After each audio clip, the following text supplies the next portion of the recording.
श्री शिवाय नमस्तुभ्यम। दोस्तों, creative India by Anushree channel में आप सबका बहुत स्वागत है। दोस्तों, आज की वीडियो में हरतालिका तीज की संपूर्ण जानकारी इस वीडियो में बताने वाली हूँ। हरतालिका तीज का शुभ मुहूर्त कब है, हरतालिका तीज पर सरघी कैसे लेनी है, वस्त्र कैसे पहनने हैं, क्या तीज के दिन बाल धो सकते हैं या नहीं, हरतालिका तीज पर किस देवी देवता की पूजा की जाती है, व्रत कैसे धारण करें, यदि आप पहली बार तीज का व्रत धारण कर रही हैं तो कैसे करना है, अशुद्ध होने की अवस्था में व्रत को कैसे पूरा करें, दान की सामग्री किसे दें, 16 श्रृंगार की जो वस्तुएं आपने माता रानी पर चढ़ाई हैं, अर्पित की हैं, उसका क्या करें, ये सभी बातें आज के इस वीडियो में शेयर करने वाली हूँ। तो वीडियो को अंत तक आप ज़रूर सुनिएगा। दोस्तों, हरतालिका तीज का व्रत महिलाएं, स्त्रियां अपने पति की दीर्घायु के लिए रखती हैं, उनकी लंबी आयु की कामना के लिए, स्वास्थ्य की कामना के लिए रखती हैं। व्रत धारण करते हुए भगवान भोलेनाथ, माता गौरी पार्वती की पूरे परिवार सहित पूजा की जाती है।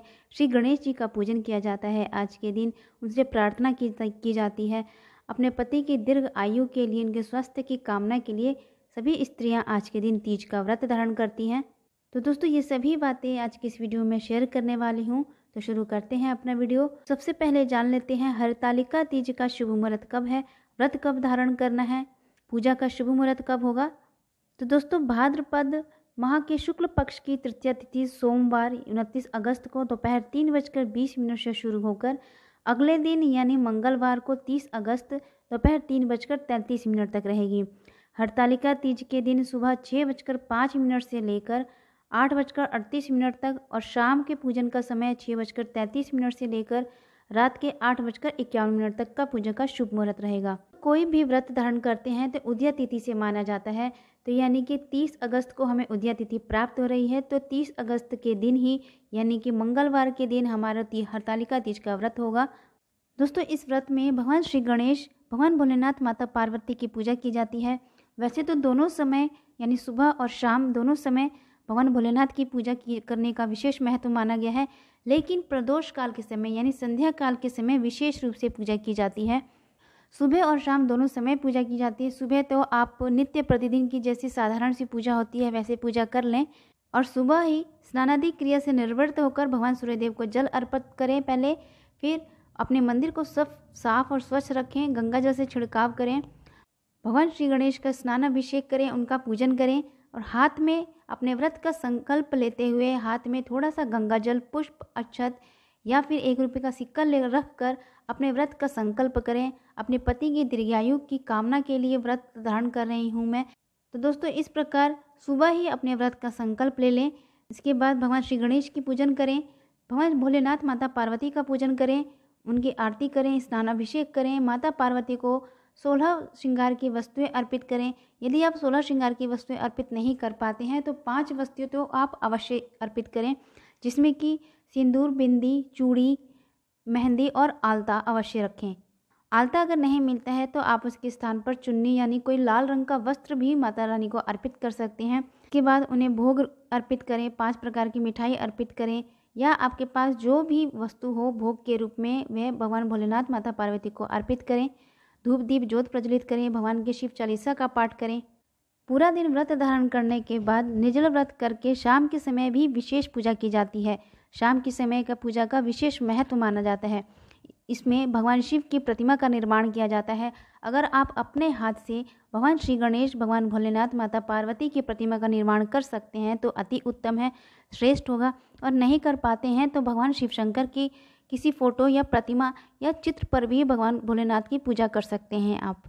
चित्र ऐसा होना चाहिए जिसमें भगवान भोलेनाथ के पूरा परिवार यानी पूरा श्री गणेश, श्री कार्तिकेय जी, भगवान भोलेनाथ, माता पार्वती के सहित पूरा परिवार हो, ऐसा चित्र ले, फिर उनकी पूजा करें। भगवान शिव का गंगा जल से अभिषेक करें, विधिवत पूजा करें, जितना संभव हो सके। माता पार्वती को सिंदूर अर्पित करें। सिंदूर जितना आप अर्पित करते हैं उतने ही आपके सौभाग्य में वृद्धि होती है। भगवान शिव के पंचाक्षर मंत्र ओम नमः शिवाय मंत्र का जाप करते रहें।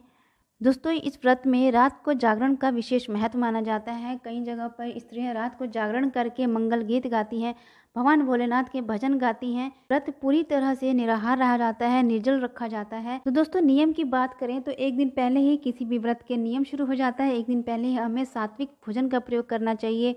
ब्रह्मचर्य का पालन करना चाहिए, किसी भी प्रकार की किसी से निंदा ना करें, यानी पूर्ण रूप से अपने आप को शुद्ध रखना चाहिए। तो शुद्धता में ये आप जैसे 30 तारीख को यदि आप व्रत धारण कर रही हैं तो 29 तारीख को अपना सिर विर धोकर अच्छे से स्नान करके शुद्ध हो जाइए और सिंदूरा में से आप अपनी मांग भरें, यानी सिर धोकर एक दिन पहले सिंदूरा में से मांग भरनी चाहिए। एक दिन पहले से ही अपने भोजन में किसी भी तरह का लहसुन प्याज का सेवन ना करें। घर में लहसुन प्याज जैसी कोई सब्जी या कोई भी बाहर से कोई चीज़ नहीं लानी चाहिए, ना किसी सदस्य को खाना चाहिए। ब्रह्मचर्य का पालन करें, किसी की निंदा ना करें। भगवान शिव के पंचाक्षर मंत्र का जाप करते रहें, उनका सुमिरन करते रहें। सुबह जल्दी उठकर ब्रह्म मुहूर्त में उठकर स्नानादि क्रिया से निवृत्त होकर स्वच्छ वस्त्र धारण करके भगवान भोलेनाथ माता पार्वती का विधिवत पूजन करें। दिन भर निराहार व्रत करते हुए, निर्जल व्रत धारण करते हुए शाम के समय भगवान शिव का अभिषेक करें, विधिवत पूजन करें। भगवान भोलेनाथ माता पार्वती को सिंदूर अर्पित करें। 16 श्रृंगार की वस्तुएं अर्पित अवश्य करें। दान के लिए आप अलग रखें और माता पार्वती को चढ़ाने के लिए अलग रखें। दोस्तों, माता पार्वती को जो भी वस्तुएं आपने 16 श्रृंगार की वस्तुएं अर्पित की हैं, यह 5 प्रकार की अपने सामर्थ्य के अनुसार वस्तुएं अर्पित की हैं, उसे आप अपने प्रयोग में ले लें। वह माता रानी का प्रसाद हो जाता है। उस प्रसाद को अपने प्रयोग में लेने से सौभाग्य में वृद्धि होती है, पति की लंबी आयु की कामना पूर्ण होती है। दान के लिए निकाला गया सीधा और उसमें जो भी आपने 16 श्रृंगार की वस्तुएं रखी हैं, श्रृंगार की वस्तुएं रखी हैं, उसे आप अलग रखें। वह वस्तुएं पूजन के बाद पारण करने से पहले अगले दिन किसी ब्राह्मण को दे दें या किसी मंदिर में दे दें या किसी पंडिताइन को आप ये सभी वस्तुएं दे सकती हैं। उसमें कुछ दक्षिणा रखकर तभी दान करें। सीधा में आप आटा, दाल, चावल, कुछ सब्जियां, फल, ये सभी वस्तुएं रखकर साथ में कुछ श्रृंगार की वस्तुएं भी रखें, सुहाग की सामग्रियां भी रखें, साथ में दक्षिणा जरूर रखें, कुछ वस्त्र रख दें। ये सभी वस्तुएं एक साथ करके भगवान भोलेनाथ का नाम लेते हुए किसी भी ब्राह्मण को दान में अवश्य दे दें। इसके बाद आप अपने व्रत का पारण कर सकती हैं। तो अब बात करते हैं सरगी आपको कैसी लेनी है, सरगी का क्या महत्व होता है। दोस्तों, कोई भी हम व्रत धारण करते हैं, निर्जल व्रत धारण करते हैं, तो उससे पहले सरगी का विशेष महत्व होता है। खास करके इन ऐसे व्रतों में जो साल में एक बार हम निराहार निर्जल व्रत धारण करते हैं, जिनमें सरगी का विशेष महत्व होता है। तो जिस दिन हमें व्रत धारण करना है तो सुबह 3 बजे से 5 बजे का जो समय होता है वो सरगी का समय होता है, यानी सूर्योदय से पहले का जो समय वो सरगी का समय होता है। तो 3 बजे से 5 बजे के बीच में आप कभी भी उठ जाएं, उस समय आप सरगी का मतलब होता है व्रत से पहले, व्रत धारण करने से पहले हमें थोड़ा बहुत कुछ ले लेना चाहिए, जैसे कि चाय ले लें या जूस ले लें। ज़्यादा हो सके तो अगर आप लिक्विड लेते हैं तो अति उत्तम है, क्योंकि लिक्विड से हमें प्यास नहीं लगती है। सरगी में हमें कुछ ऐसी विशेष चीज़ें लेनी चाहिए जिससे कि हम पूरा दिन बिना पानी के रह सकें। कुछ भी ऐसी चीज़ें ना खाएं, ना तली हुई चीज़ें लें, ना ज़्यादा मीठा खाएं जिससे कि हमें बार बार प्यास लगे, तो ऐसी वस्तुएं बिल्कुल भी ना लें। दोस्तों, अब बात करते हैं कि पारण, आपको इस व्रत का पारण कैसे करना है। तो 30 तारीख को पूरा दिन व्रत धारण करने के बाद से दोस्तों अब बात करते हैं जो भी स्त्रियां पहली बार हरतालिका तीज का व्रत धारण कर रही हैं तो उन्हें कैसे करना चाहिए। जो भी स्त्री पहली बार व्रत धारण कर रही हैं तो सबसे पहले वस्त्र में उनको ये ध्यान रखना चाहिए, तो जो भी वस्त्र आप पहन रहे हैं वे बिल्कुल कोरा होना चाहिए, यानी एकदम नया होना चाहिए। यदि आप सूट ले रहे हैं या फिर साड़ी पहन रहे हैं तो लाल या पीले रंग के वस्त्र ही धारण करें, यानी कि काले या गहरे रंग के वस्त्र नहीं धारण करने चाहिए। जो भी वस्त्र धारण करें आप पूजा से संबंधित लाल रंग के, पीले रंग के, नारंगी रंग के, क्रीम कलर के, इस तरह के वस्त्र धारण करें और वह बिल्कुल कोरा और नया होना चाहिए। ऐसे वस्त्र लेकर ही, ऐसे वस्त्र पहनकर अपने व्रत का आरंभ कर सकती हैं।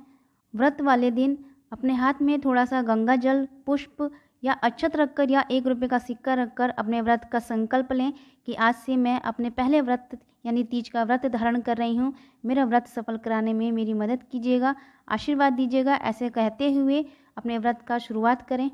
दोस्तों, यह व्रत बीच में नहीं छोड़ा जाता है, ना ही इसका उद्यापन होता है।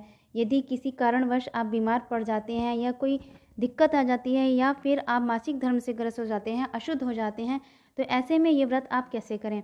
अगर आप बीमार पड़ जाते हैं तो इस व्रत को आप निर्जल ना रखकर फलाहार के साथ इस व्रत को धारण कर सकते हैं, व्रत पूरा कर सकते हैं। यदि आप अशुद्ध अवस्था में हैं तो अशुद्ध अवस्था में आप व्रत कैसे करें। यदि आप अशुद्ध अवस्था में हैं तो आप व्रत तो करेंगे ही, लेकिन जो पूजन सामग्री है, जो चढ़ाने वाली जो वस्तुएं हैं वे आप नहीं करेंगे। यदि आपके घर में कोई स्त्री है या कोई भी व्यक्ति है, उस व्यक्ति से आप इस सभी सामग्रियों को भगवान भोलेनाथ, माता पार्वती को अर्पित करा सकती हैं। जो दान की वस्तुएं हैं या फिर सुहाग की वस्तुएं हैं जो माता रानी को अर्पित करनी है, किसी भी व्यक्ति से, किसी महिला से आपके घर में जो भी हैं, उनसे इस कार्य को आप करा सकती हैं। लेकिन आप व्रत बिल्कुल ना छोड़ें, इस व्रत को छोड़ा नहीं जाता है। तो इस तरीके से आप अशुद्ध अवस्था में भी व्रत को पूरा कर सकती हैं। फिर अगले दिन भी पारण के समय भी आपको यही करना है। पारण से पहले भगवान भोलेनाथ की पूजन करें विधिवत, या आप नहीं कर सकते हैं तो किसी और से कहकर पूजन करवा लें। फिर जो भी दान की वस्तुएं हैं, वे दान की सभी वस्तुएं, उसमें कुछ दक्षिणा रखकर, सुहाग की सामग्री रखकर किसी भी ब्राह्मण स्त्री को या किसी पंडित को ये सभी वस्तुएं दान में दे दें। उसके बाद पानी पीकर आप अपने व्रत का पूर्ण कर सकती हैं। तो पानी पीकर ही आपका व्रत पूरा होता है, पानी जरूर पिएं। तो एक बात और, जो भी स्त्रियां इस व्रत का उद्यापन करना चाहती हैं और चाहती हैं कि अब मैंने व्रत धारण बहुत कर लिया लेकिन नहीं रखा जा रहा है आपसे, तो कम से कम 13 वर्ष तक इस व्रत को किया जाता है। यानी 13 वर्ष तक तो आपको यह व्रत करना ही करना है। उसके बाद 13 वर्ष से ज़्यादा हो जाए तो अति उत्तम है। उसके बाद से अगर आप चाहती हैं या फिर किसी कारणवश आपकी बीमार अवस्था है, आपका सेहत खराब है, तो आप इस व्रत का उद्यापन कर सकती हैं। वैसे तो इस व्रत को बिल्कुल भी नहीं छोड़ा जाता है दोस्तों। यह व्रत जब तक कि अंत नहीं आ जाता है, यानी वैधव्य स्त्रियां भी इस व्रत को धारण करती हैं। इस व्रत को बीच में बिल्कुल ही नहीं छोड़ा जाता है। यदि आप बीमार हैं या किसी कारण से नहीं रख पा रहे हैं तो 13 वर्ष तक इस व्रत को जरूर पालन करें। तो दोस्तों, हरतालिका तीज से संबंधित संपूर्ण जानकारी मैंने इस वीडियो में दे दी है। यदि ये वीडियो आपको अच्छा लगे, जानकारी अच्छी लगे, तो चैनल को सब्सक्राइब जरूर करें, लाइक कीजिए, शेयर कीजिए, कमेंट बॉक्स में माता रानी का जयकारा अवश्य लगाएं। दोस्तों, आपके एक लाइक, एक शेयर, कमेंट से मुझे बहुत मोटिवेशन मिलती है, बहुत ही हिम्मत मिलती है। इस कमेंट से, एक लाइक शेयर से मुझे यह पता चलता है आपको यह वीडियो पसंद आई है। तो प्लीज़ कमेंट, लाइक, शेयर ज़रूर करें। तो मिलते हैं अगले वीडियो में, तब तक के लिए नमस्कार।